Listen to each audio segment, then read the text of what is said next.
Um, ẹ̀yin tèmi mo kí yín, Merry Christmas, welcome on board. Ẹ̀yin tèmi, I welcome everybody on board. Merry Christmas. And rebels or no rebels, to whom it may concern, and anybody else, please, a strict warning: don't come my lane and disrespect anybody else. Ṣé rí gbogbo orí burúkú tẹ́ fi ń rẹ̀ mí lára, mo gbà á, mo fi ṣoṣù kájọ máa fèsì ara wa. Don't come my lane and kó ṣe áyán ni, don't disrespect cockroach on my lane. I don't care the level of that person. Ṣó ti yé yín? Whatever bullet you have, you can be throwing it at me. I know how to do my, I know my way. I know how we can be doing ourselves, facing ourselves. Don't come my lane. I don't give a damn your plight. Don't come and disrespect anybody else. Emi Lembata, you are dealing with me, face me. Don't disrespect anybody on my lane. Shori Bruku.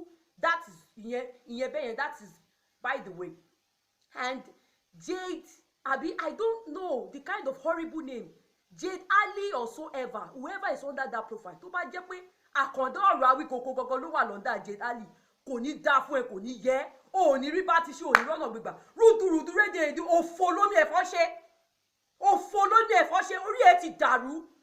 But if you are not the one, you are on safer side.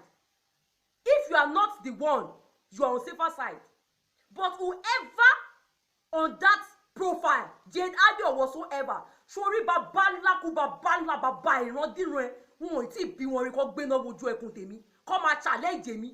Baba ńlá kú baba ẹ, wọn ò tí ì bí wọn rí. They are still a learner before me. Wọn ò tí ì bí wọn rí. I'm a one-man speak battalion works. Orí ẹ ti dàrú, orí ẹ ti dàrú. What do you take me for? Do you think I'm a cheap presenter?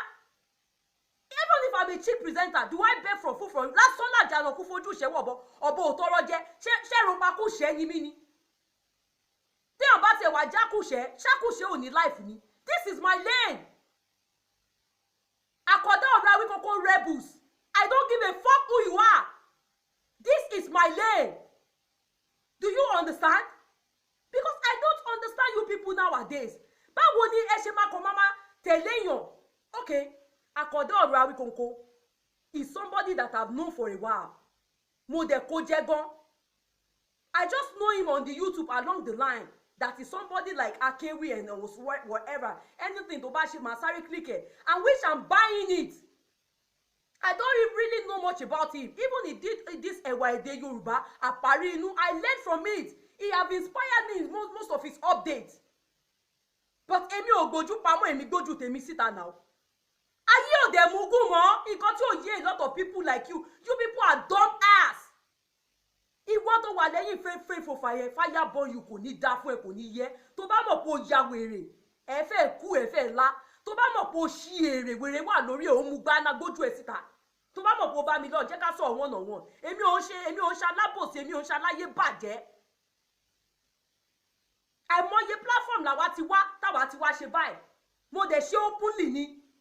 Bí mo ṣe wà, Ọlọ́run ò ní jẹ́ kémi dáràn. My data, everything is there. If a lot of you are dumb and you are uncivilized.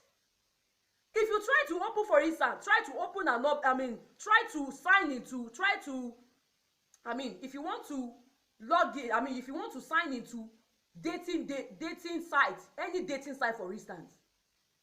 Many dating sites in the past, they turn me down due to they are not sure whether it is human being that is typing. They will tell you with the laptop of your camera or your phone camera to take a picture right away, live picture, that they will be watching you like this. Because they want to show that it's not a robot. But fellow Nigerians, especially Yoruba, láì ṣe mugun, you follow anything. Ojú dẹ̀ ti láyé ò mugun mọ́. Báwo lèèyàn ṣe ní gbójú tiẹ̀ síta tó máa control àwọn èèyàn? In my last update, I updated because I've been seeing these people, this same man in question, Àkọ́dá ọ̀rọ̀ Awíkókó, he will just came out and begin to order people around. Ẹ̀yin Yorùbá ẹ má sùn, ẹ̀yin Yorùbá ẹ má sùn, this and that. You sure you know too much, Àkọ́dá ọ̀rọ̀ Awíkókó, then you should be a better example. Not to be kì í ṣe kí àwa jẹ́ mọ̀lẹ́bí Ọmọbọ́láńlé numbers. How can you be addressing people and you will hide your identity, you will hide your face? That is a total disrespect. Èèyàn kò lè dákẹ́ kéèyàn má sọ̀rọ̀. I see a lot of things going on the social media. People are so disrespectful. Ogboju pamọ́ síbẹ̀ yẹn, you will be ordering people. You will be ordering people around as if they don't have their own mind. You don't order people, you don't dominate people's life, you don't dictate for people. And then blame Buhari, you are blaming Buhari gbogbo yín pé ó máa ń dictate ni, is a dictatorship, is this, is that, things like that. A lot of people, their life is all about dominating, dictating. Nobody can identify who you are. You just stay out there. Yorùbá má sùn. Mo dẹ̀ sọ ìwọ náà lọ kojú wọn. Somebody came out claiming me I'm looking for fame, popularity. What is your heart business? Kí ló kàn gbèsè ayé ẹ? How I run my thing. Kí ló kàn ní ayé ẹ? Even if èmi rò pé mi lè lówó yẹ, I think I can be rich is this thing. D.O. Fagunwa, ó mọ̀ tọ́kọ̀ ló, ó mọ̀ pé ó mọ̀ ìtọ́kọ̀. If you see what this bastard, this asshole lórí burúkú máa ṣàǹfààní tó yẹ pé rúdurùdu ló máa gbẹ̀yìn ayé ẹ̀, ó máa ṣerú ẹgbẹ́ ìgbẹ̀yìn ní asiniwáyé ní ruyin amọ̀ru yín. If you see what he wrote on my platform, ṣé bàbá ńlá bàbá ẹ ló ní bẹ̀yẹ ni? Then why are you implying Tinubu? Kí ló kó ẹ tí bá pe Tinubu ní bàbá tí ó bá ṣe pé lórí burúkú lẹlòmíì inú yín? Don't come and disregard anybody on my platform, on my lane. Òṣì gbogbo orí burúkú tẹ máa ń fi rí mi lára, ó bá mi lẹ́jẹ̀ mu. Ẹ má ṣorí burúkú yín lọ. Don't disregard anybody on my lane. Àkọ́dọ̀ ọ̀rọ̀ Awíkoko, it can be feeding una. Kò sẹ́ni tó ń bú èmi ni mo ní life mi. Even including those who I so much appreciate their life, I so much respect that I look up to in the society. Kò sẹ́ni tó ń gàrí mi, kò sẹ́ni tó ń bọ́ mi. Because idiot yín out there ẹ̀ mọ̀ tún mọ akúṣẹ́. Mo dẹ̀ sọ fún bọ̀bọ̀ pé kí ló dé, kí ló fẹ́ rí gbàánú kiri gan. Báwo ni wọ́n ṣe máa gbójú pamọ́? That is why I respect the white people life, the foreign people life. Báwo ni wọ́n ṣe máa gbójú pamọ́ tó máa kó oró sínú Yorùbá?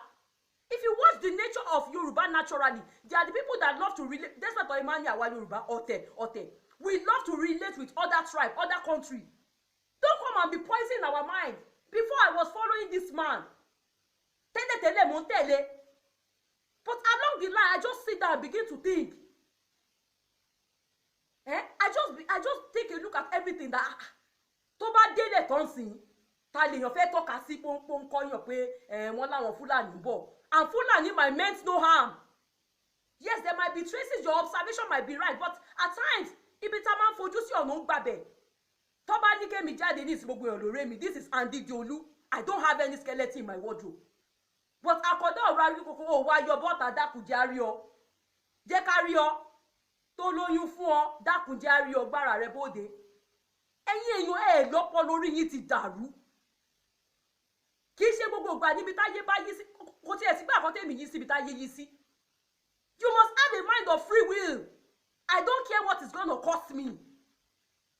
How can people will just come from somewhere? Àwọn Fúlàní máa ṣe kíní kan. Ẹjọ́ tó bá délẹ̀ ṣé ìwọ ló máa ṣáájú? A lot of you out there too kò lè dùn mí fún irú yín nígbà ayé Dáfídì nínú Bible. You call David all sort of names. You call him low life. He's looking for fame. He's looking for popularity. He's looking for this and that. I might be looking for that. Kò kan bàbá ńlá kù bàbá ẹ. Kò sí nǹkan tó bá easy bẹ́ẹ̀ ìwọ náà wá come and do what I'm doing. If you see this jobless asshole, go and check my lane. If you see what he wrote there, wasting his time typing unreasonable. Why can you be so stupid and dumb? You rebel of Àkọ́dọ̀ Awíkoko. Sórí ẹ ti dàrú ni. Kò fẹ́ dá fáwọn mọ̀lẹ́bí ẹni. Olórí burúkú ni ẹni. Òfò ló máa ṣe kò ní dá fún ẹ. Ìdí tó ń ṣe wo kíní tèmi tó ń pè mí dárúkọ Àkọ́dọ̀ ọ̀rọ̀ tó lọ́pọlọ tó rò pé ìyá láyà ẹ fẹ́ sọ gbogbo fámílì ẹ ló ń bá wí kò ní yá ẹ. Bó dé ṣàkọ́dọ̀ ọ̀rọ̀ Awíkoko gọgọ ló ń disguise tó wà ń bẹ̀ kò ní dá fún kò ní yẹ òfò ló máa ṣe. Ayé òmùgùn mọ́ ẹ yá wẹrẹ ní. Nígbà tí irú our wonderful actress Ajẹ́dílò Kólì tó lè máa kú lọ bẹ́ẹ̀ yẹn gbogbo yín wá síta ẹni rọ́ ló pa. Àkọ́dọ̀ ọ̀rọ̀ Awíkoko lè wá fẹ́ máa tẹ̀lé èmi ò tiẹ̀ ní kẹ́ máa tẹ̀lé. Don't come my platform and disrespect others or say all sort of trash. Àìjẹ́ bẹ́ẹ̀ mo ṣẹ̀ṣẹ̀ bẹ̀rẹ̀ pẹ̀lú Àkọ́dọ̀ ọ̀rọ̀ Awíkoko yìí kò ní wò tán á fẹ́ kú. Ẹ ya wèrè ṣé eégún lèmi ni àbí robot lèmi? Àkúmọ̀ somebody like that ẹ jẹ́ kí n sọ fún it might even be a prank. The guy might not exist. Kí ni ò possible láyé tá wà mọ́? It might be technology, it might be jet age. If the guy might not exist, tí kejì á máa gbè lẹ́yìn tá ní Ṣákì o. Ọlọ́run inú mi, I'm doing my thing, but don't tell me I cannot talk. Ṣé ya wèrè ni? If you say the way the guy disrespected me, who do you think you are? Who do you think you are? A nobody, they will just be going to and fro. A nobody, they will just be going to and fro. Ma ṣoṣori burúkú. Who do you think you are? I think I can make it through this. I think I can. Ìwọ yẹn, ẹnikẹ́ni tó bá wà lọ́ndà kìíní ẹ̀, àlè kò ní dá fún ẹ, kò ní dá fẹ́ tó ránṣẹ́. Tó bá mọ̀ pé olọ́rọ̀ sọ jẹ́ kí n rí ẹ gbójú síta. Ẹ̀yin olórí burúkú oní fake profile, low life people, idiot, nonsensical people, animalistic. Mo dẹ̀ ti sọ fún. Because mommy Esabod sọ̀rọ̀ ní program wọn ojú ló ṣe sí things like that pé if you see all these people with derogatory comments, their life is depressed. They are full of depression, they are haters, they are ta ló kó báyìí, ta ló bà ayé yín jẹ́. Sadist people, ta ló bà ayé yín jẹ́. Kí ni ìṣòro yín gan? Tẹ́ ẹ jẹ́ ká gbọ́. Stop distracting people. Your fan Àkàndá Ọ̀rọ̀ is a total distraction. I don't care how people see it out there. It's nothing but a total distraction and a confusion. People out there, stop confusing people.